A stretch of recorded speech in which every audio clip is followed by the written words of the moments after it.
Hey, everybody. Welcome to Coffee Time at the Water's Edge. We have Dr. Stephen Roby. We have back again, Donnie Gilmore. Donnie G. So excited to have Donnie back again. This is great. Thank you for coming. So today we are going to be talking about a kind of off-the-wall topic. And for the occasion, I wore my Caffeinate Mars t-shirt again. We are going to be talking about aliens today. But before we get into our topic, one little housekeeping thing that we have is that we do have some of the women of our church coming together and organizing a podcast also, which would be great. And I know we're going to house it on this channel for a little bit, at least. And because I think they're only planning on doing once a month or maybe twice, or maybe twice a month. But it's going to be great. I'm pretty excited about it. I think they are too. So it'll be a lot of fun. Other than that, Steve, what coffee are we drinking?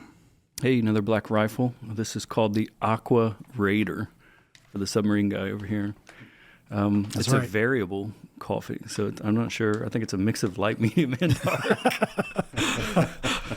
From the darkest depths in the sea of flavors come this great tasting roast. That's the only information I got. We're going in blind to this. Now, just to let you know, when I first started in submarines, the coffee that they served us was called Universal Grind coffee. It came in a great big giant green can. It was horrible. This is not that. All right, mates. Cheers. I missed you.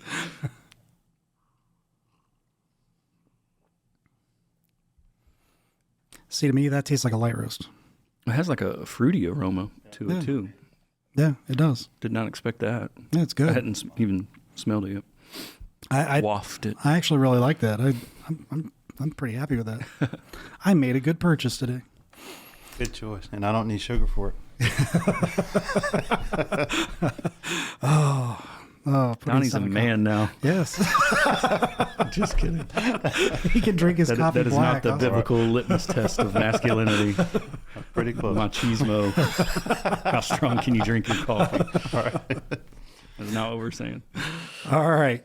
So today, to jump into our discussion, we are talking about aliens, which is a little bit different for us. I mean, we're not normally jumping into topics like this, but I was thinking about this topic because of how much we're seeing on the news, the trials that were taking place. You had the what was it, the guy that was the whistleblower that was giving out information about, the Navy or the Air Force had been tracking aliens or something, or spacecraft. There was all kinds of crazy stuff like that on the news. Also, the stuff that happened down in Mexico where they were trying to show people what looks like paper mache. The E.T. Paper mache. Yeah. I have to laugh because they did not even look. It was just, no. I will say I feel woefully unprepared because when you said aliens, I thought we were talking about our citizenship in heaven and we're aliens and exiles and sojourners in this world. I think it'll get there eventually. I might be a little out of my element right now. So that's not what we're talking about. No. Oh, gosh. We're talking about green people. Yes. Well, so when I was thinking about this topic, I was thinking about like me pre-Christ, actually back, I would say junior high school time period. I went through like a phase where I was like really into aliens and reading a lot of books on it and watching movies and stuff like that. There was a book that a buddy of mine in junior high school gave me to read called Communion by an author named Whitley Strieber. He was a horror novelist, and he wrote the book as his experience being abducted. And he said that it was his actual experience. So that was kind of where it started for me, was reading that book. And the interesting thing about Wesley Strieber was that he never calls them aliens. He always refers to them as visitors, because he leaves it very open to maybe not being what we think of, like the little green men that we think of for aliens, but as the possibility of demonic possession. He is Catholic, which is, I think, why he left it open to that. But that's kind of where it started for me, with the idea of aliens being out there. Now, I don't believe in them anymore. But I think that it's interesting, though, how many people do. Even people who are Christians, who say that who look at, well, the numbers of planets that are out there, et cetera. There's possibly life on other planets and stuff like that. But Steve, you had a very interesting take on the technology it takes to get here to this planet that we discussed in your office one day. What was that again? What was that? Well, it's just funny because like most of the accounts, the stereotypical account is at some point in history, an unidentified flying object, which was the old terminology, a UFO, right, crash landed somewhere in the United States, and we've recovered its remains, and it's being studied by the government, and we've recovered the individuals as well. And I'm like, man, because we haven't been able to detect anything as far as our technology and the vastness of all of our abilities now, modern technology, we can't detect life out there.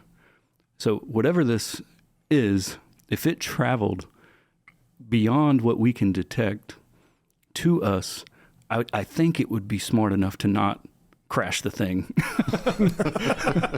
when it gets to America. In a desert where there's nothing to hit, right? Yeah. I'm just saying. Well, it just always kind of struck me as funny. It's like, man, if these are at such an advanced technological, civilization, it seems a bit odd that they would just crash and burn right here. Yeah, yeah. I thought that was kind of funny when we were talking about that. Never heard anybody say that.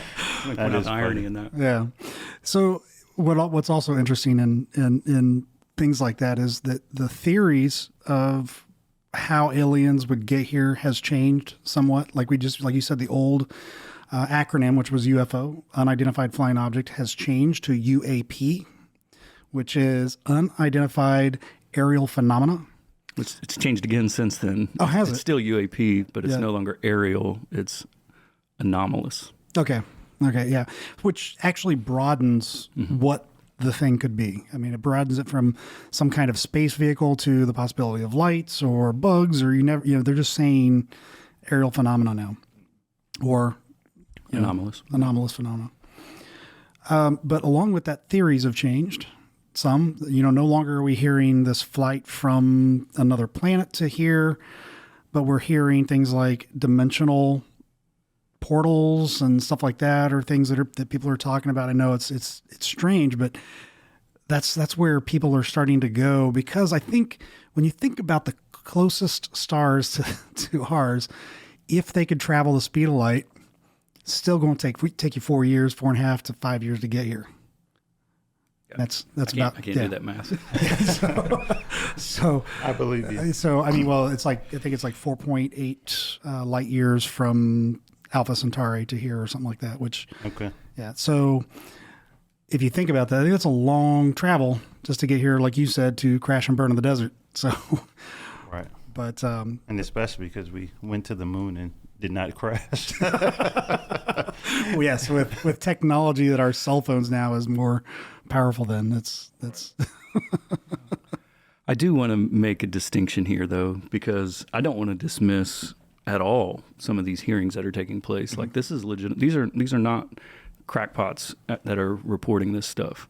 Like the most recent congressional hearing, or was the House Oversight Committee back in July. I mean, there were 3 individuals that presented information who have verifiable credentials, right? You had Commander, what was his name, David Fravor, who he was the one that had recorded the initial video back in 2004, the famous Tic Tac.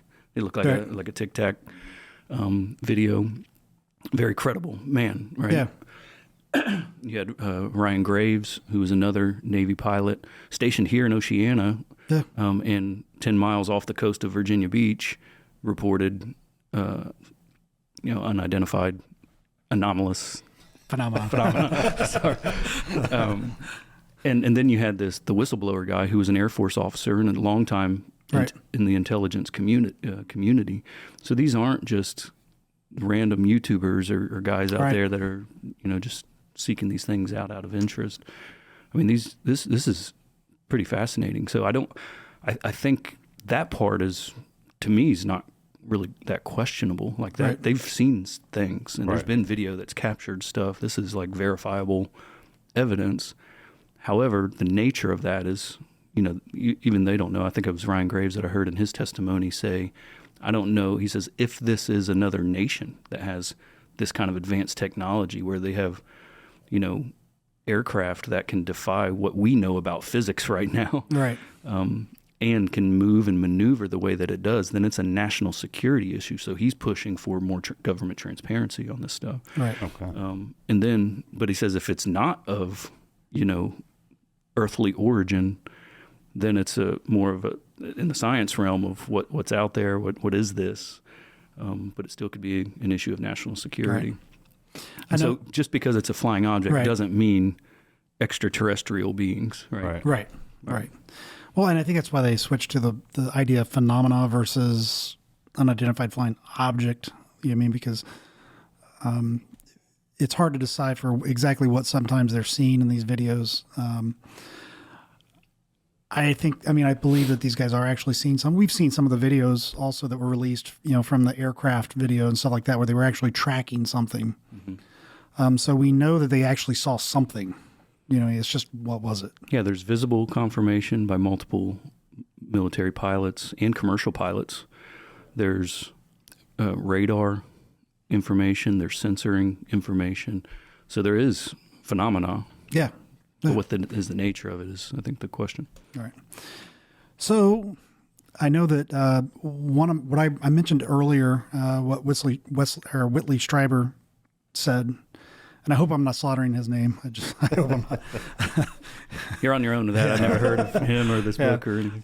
But I think that there is something to say, though, about when we talk about what people see as abductions. And I wanted to bring up a couple movies. I mean, really one of the movies that made things really kind of popular was back in 1993 called Fire in the Sky, which was supposed to be a live account or an actual account of these three guys that actually went through a court trial because of what they were saying they saw. So there was that movie. I already mentioned The Fourth Kind. I think I did. I mentioned that. And also the movie or book, whichever one. I read the book, which was Contact, which was by Carl Sagan. And a lot of these, with the exception of Fire in the Sky, leave open the possibility of something other than aliens, something other than physical being. Even Carl Sagan a lot of times got a little bit of criticism for being an agnostic rather than an atheist. So I find it interesting that these guys leave open idea, whenever they write these books on stuff. And the thing that you see is this open idea of demonic possession when it comes to... I'm not familiar with any of these books or movies. Yeah. Are they writing these as some sort of...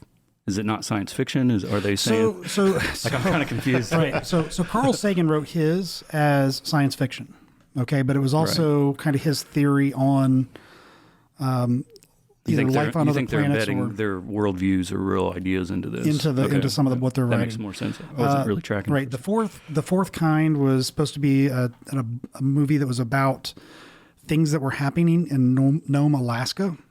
Okay, so they were supposed to be live accounts, but I'll tell you, that movie is pretty scary. I would definitely say don't watch that with your kids because it does really reveal a lot of possibility of demonic possession rather than alien abduction. So it leans way more to that side than even alien abduction, even though they kind of advertise it as alien abduction. But yeah, Fire in the Sky was a true story about some guys that ended up going through a court trial and were claiming that they were abducted. So there was some sketchy stuff that went along with those guys also.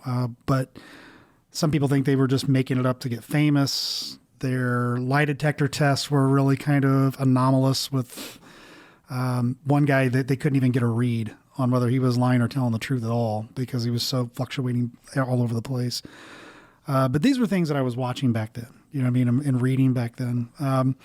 But what I really found interesting was, like I said, Whitley Strieber, who really was the first one to say not aliens, but visitors.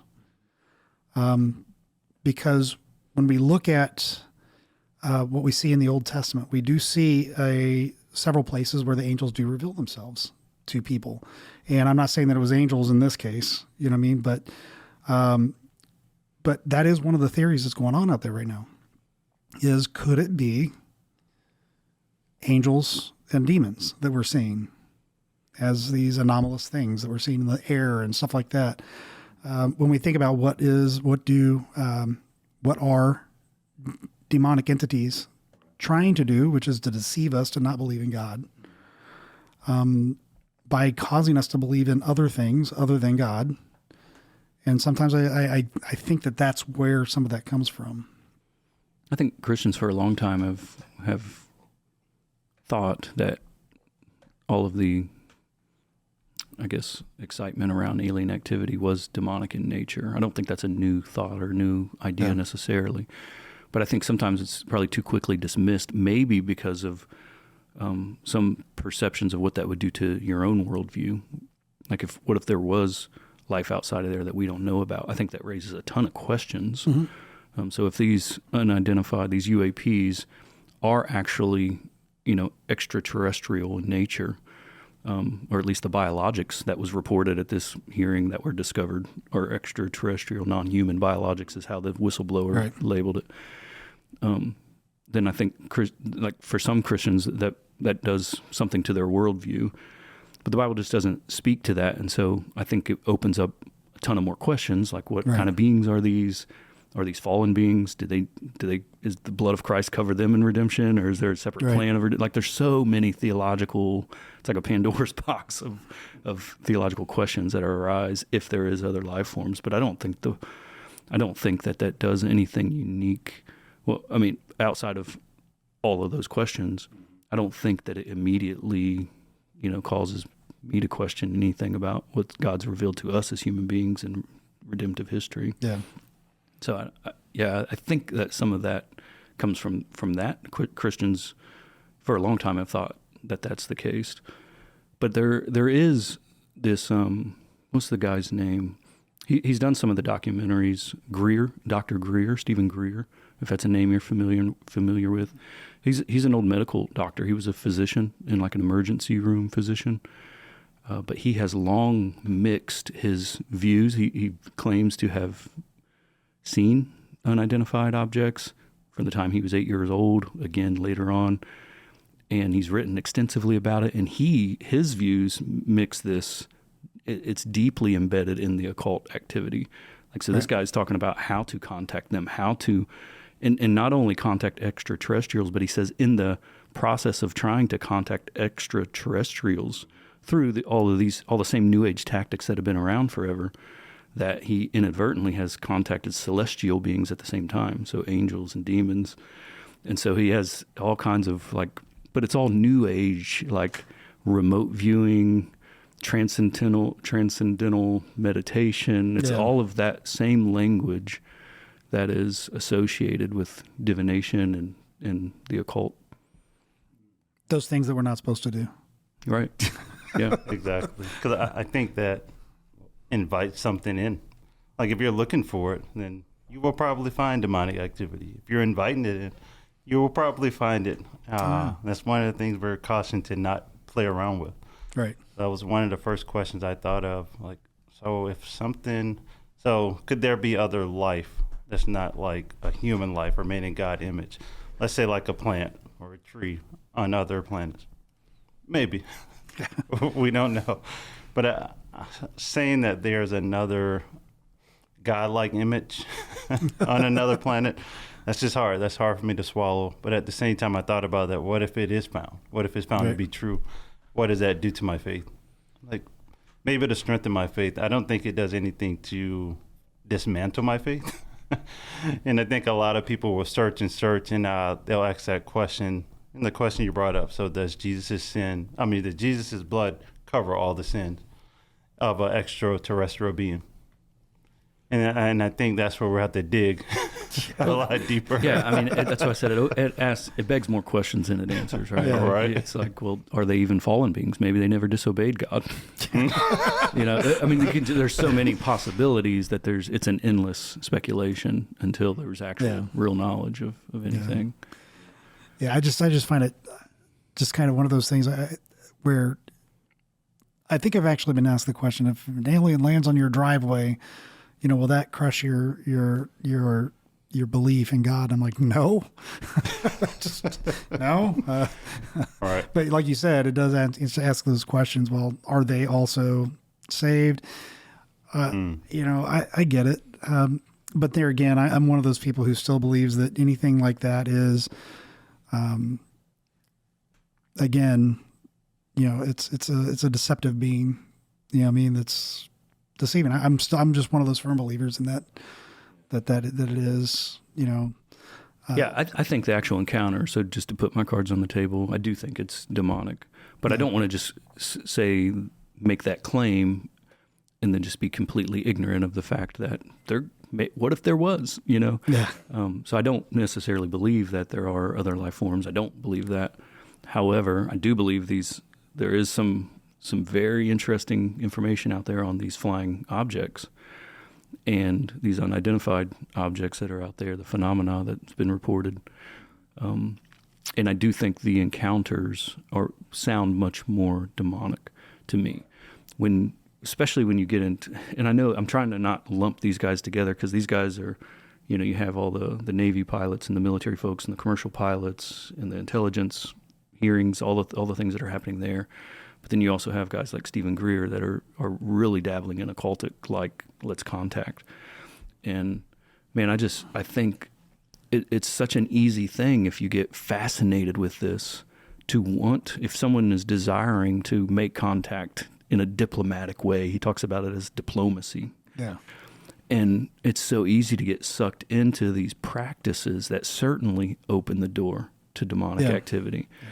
Yeah. You're talking about like the kinds of things when you're divination, all the things that are forbidden in Scripture, opening the door to that is such a dangerous spiritual thing to do because it may even seem so innocent. Right.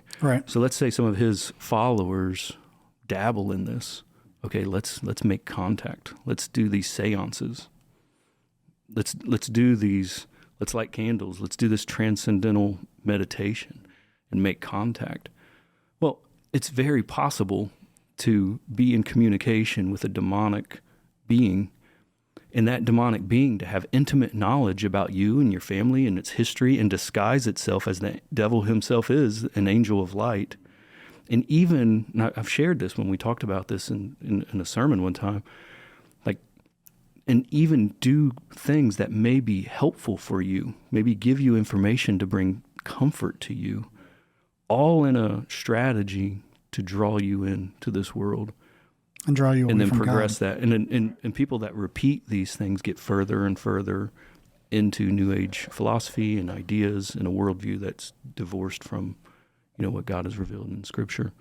And so I do think it's a dangerous thing. Yeah. I mean, you look at how cults are formed. You know what I mean? And everything you just said right there are how a lot of cults have been formed. I mean, it's just, it just blows me away sometimes when I see people getting into those things. And I even think about how easily before Christ I could have been pulled into those things. You know what I mean? And so when we talk about those who are believers in Jesus Christ, I think those who are built on a firm foundation are not going to, you know what I mean, to even come close to starting to dabble into those things, because they have the Holy Spirit. They have that tap on the shoulder of, no, you shouldn't be doing this. No, you shouldn't do that. What I worry more about is, and I see this more, I think, I know we've talked about the term several times now in the last few episodes in nominal Christianity, nominal Christians. When you see, a lot of times when you hear Christians who are pulling towards that stuff, that's what we're really talking about generally, I think. Is there still a danger? Sure. But at the same time, I think, because I look back at junior high school time frame, we were in the Lutheran church, you know what I mean? And I would have told you that I was a Lutheran, not a Christian. Just if that tells you anything where I was at.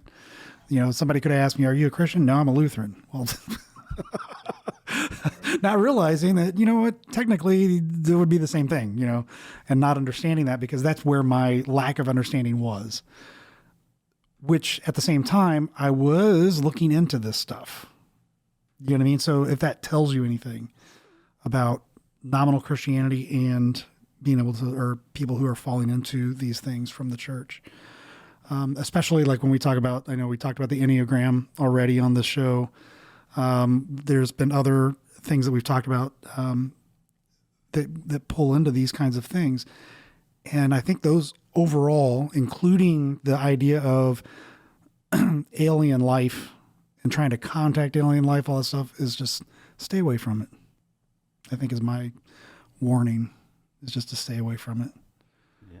And I guess the question I would have, because maybe some of the viewers, or even if they're younger, what captivated you about looking into it? Man, you're making me think back. Because I know I was like, I'm big of 35 years. Because I'm thinking I'm not of this world, and in the wrong way. Well, when we say we're not of this world, it's a whole different story, right? Yeah. I think what really kind of captivated me by it is because people are seeking things other than God. I mean, I think people want to say that there is something bigger than them out there, but we don't want it to be God. You know what I mean? And I think that's what they're saying. And I think I was the same way. I know Richard Dawkins wants to ask, well, if the universe was actually created, what created? And he said, well, aliens. You know what I mean? And he threw it out there just as a quick answer. And I'm like, I didn't hear him say that until after I'd become a Christian. You know, and at the time I was like, oh, come on. You know what I mean? All right. But that's what it is, really. It's the idea of wanting it to be something other than God that caused us to exist. Oh yeah, I think that was it for me too. Because it's like, if there is a God, then I don't want to fall under his rules. I don't want to abide by his rules. But if it's aliens or UFOs or whatever the case may be, then it's easier I can still live my life the way I want to. So yeah, let it be aliens. And I can still do my thing. So yeah, I think it's we all have a longing for God. But like you said, we don't want to admit it. I think it's the pride in us. Yeah. That, okay, there may be a God, but it's easier to say it's aliens. I think one of the reasons this is so like fascinating and captivating, to be quite honest, is just because it brings together so many areas that garner a lot of attention, right? So we've been talking about the spiritual aspect of this a little bit, but there's also the political aspect of this. What if this is technology that other governments have that we're not aware of? Right. Let's say North Korea has this kind of technology, you know, or whatever nation, some sort of adversary that brings in the political realm, but then it also, like, the scientific community has a vested interest in this as well. So, like, if you just think about all of these different disciplines or areas of thought, political, spiritual, scientific, like, all of this is sort of wrapped up in these kind of conversations. And yeah, it's intriguing, right? So I don't think people necessarily are interested in this simply, you know, because they're being completely deceived or whatever. I think some people just want truth.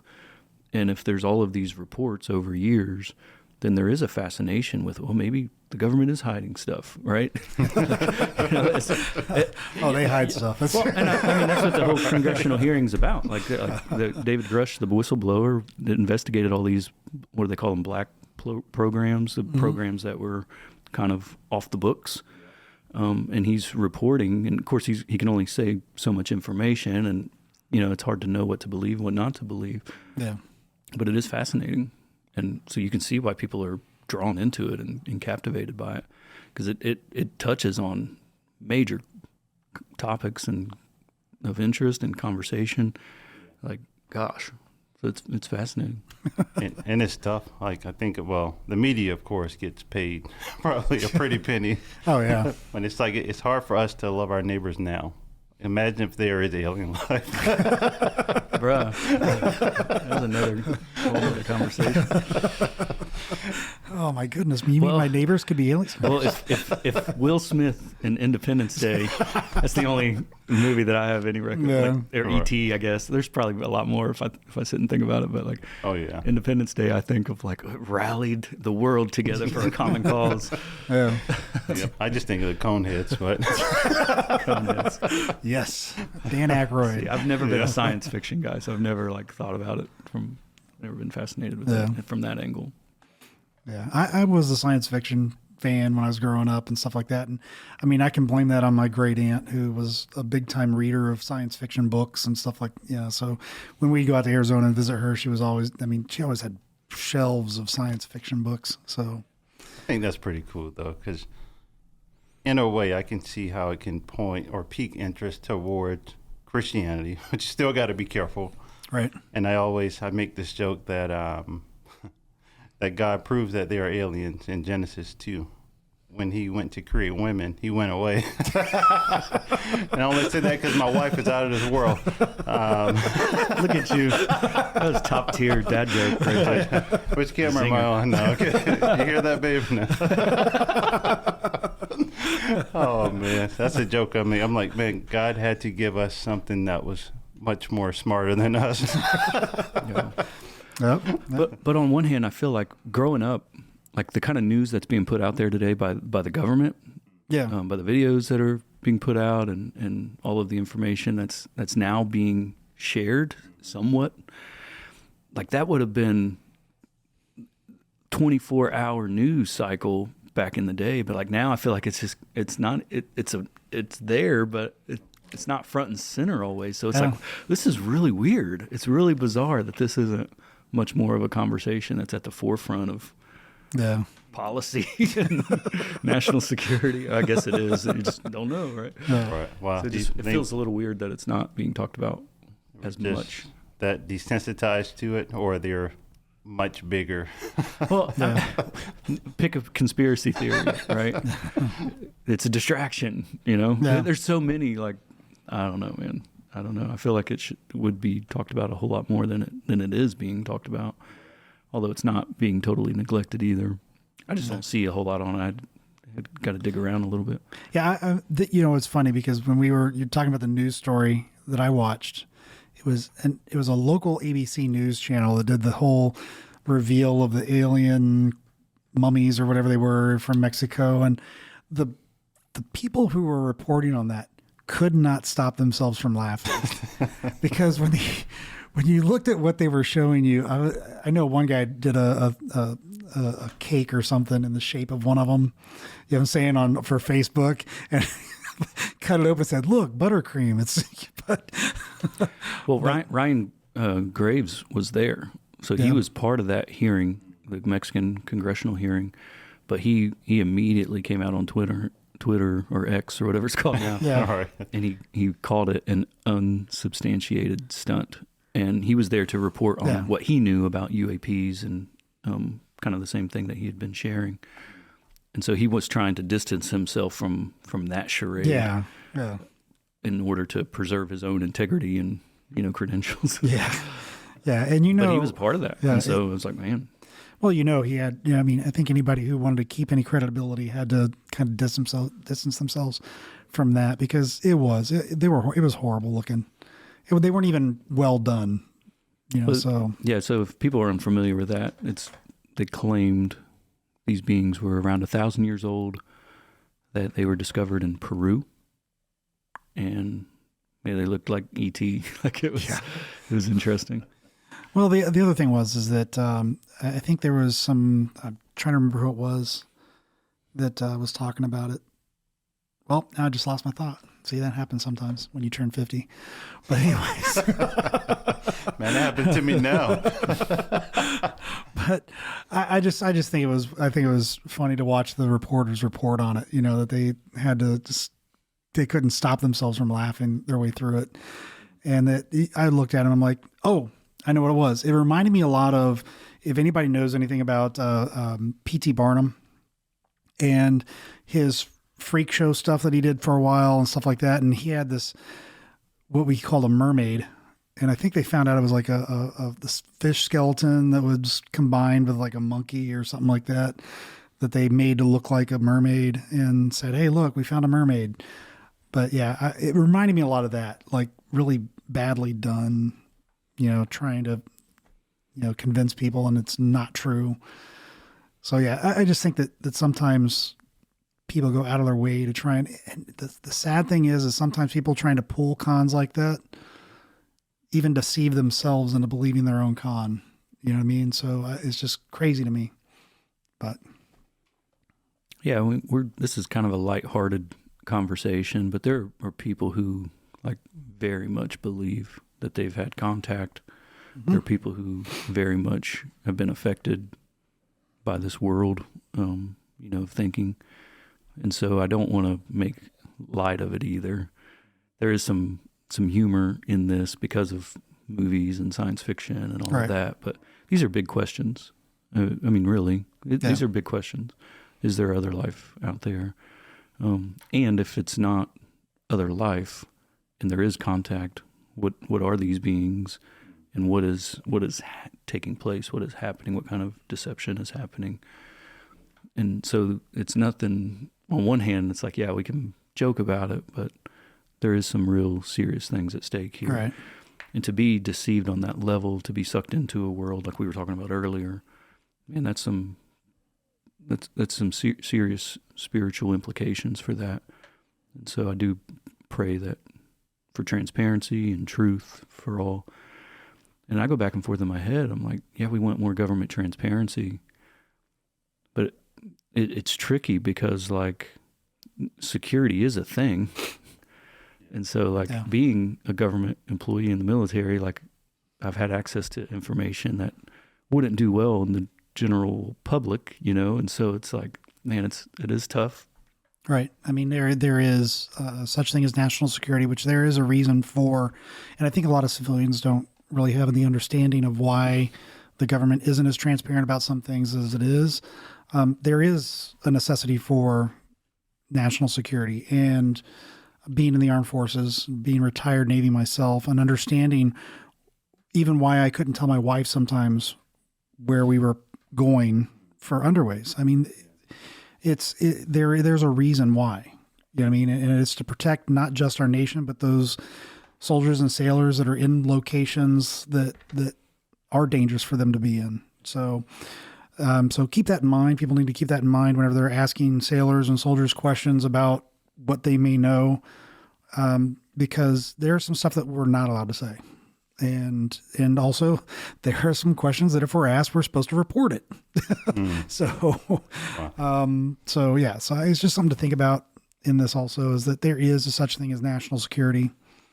I think that's also, God does the same thing.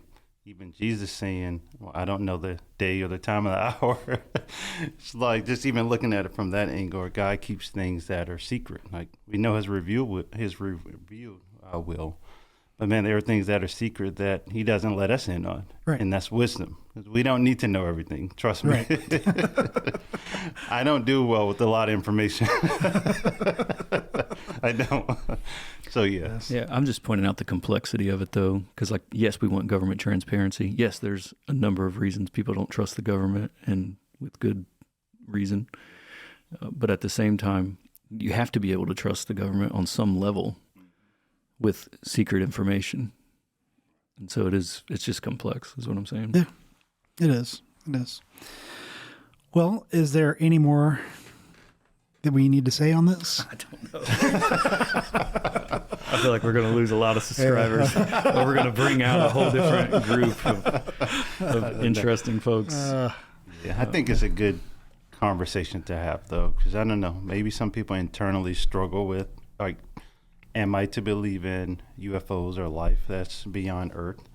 I mean, I think about it a lot. Even reading through the Bible, it's like, God, did you just stop creating here? Is there nothing else? Could there be something else? So it's fun to think about. I will tell you that. Yeah. But just not knowing. I want to know one day. Yeah. Now, I mean, I even pre-Christ, I did go through a phase where I stopped believing in aliens, and that's become, I think, when I started developing more of the deist view of things. God created and stepped away. Whenever I kind of started developing that clockwork theory in my head before Christ, I stopped kind of believing in aliens because the way I saw it was, if the universe is like a clock, it was a clock created for Earth, you know what I'm saying, to exist, because of the all of the stuff that goes into all the fine tuning of everything that's required for us to exist on this planet and to live on this planet, to have the atmosphere we have and stuff like that. All of it seemed to kind of develop towards everything in the universe being for this one little ball. You know what I mean? So even pre-Christ, that kind of thought started, coming in, that there was a creation order, and everything was created for here.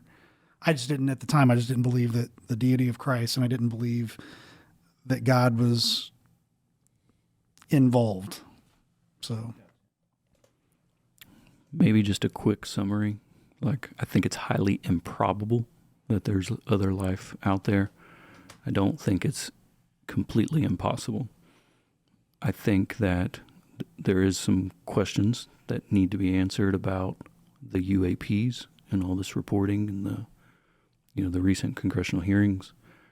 I do think a lot of the contact that people have experienced is demonic in nature.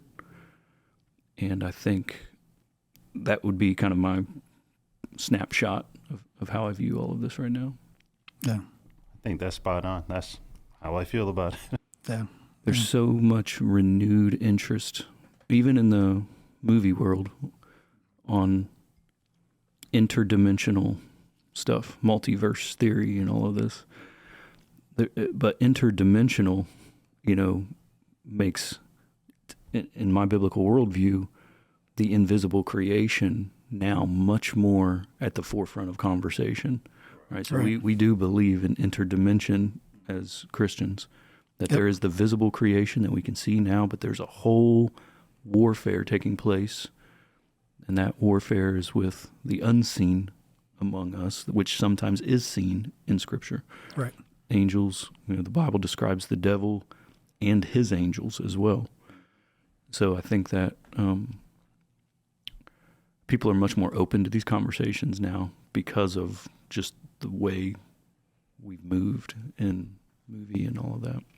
Yeah. Amen. All right. Your heart good? Yeah. Mine kind of is, I guess. It's so bizarre. I don't even know what we said over the last hour. So your go back so we got to scrap it. Start fresh. Start fresh. Yeah, I think we've talked as much as we really can on this issue. I don't know that we've closed it out for anybody. Probably not. But I think your summary was spot on. So I think it'd be good for questions. yes. I think this would be a really good episode for people. This would be a really good episode for people to leave comments down below. This might be the most interesting comment section. That's good. You got to pull it out. Yes. And that's okay. It's okay. Help All right. us, It's all Lord. right. Yes. Help us, Lord. Yes. So we're going to talk about the pyramids now. I'm kidding. They're landing pads. Didn't you know that? So it's according to the movie Stargate. So, all right, gentlemen.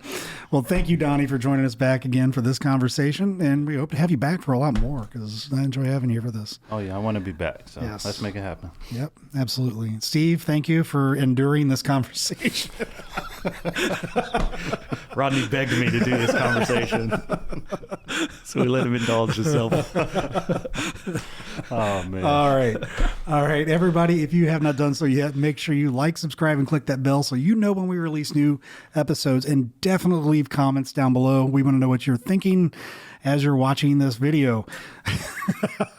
If you are listening to this on Apple Podcast or Spotify, make sure you leave us reviews and 5 stars. That'll help push us through the algorithm and get this out to more people. And if that is all, gentlemen, it is. Everybody out there listening and watching, we love you and God bless. Peace out.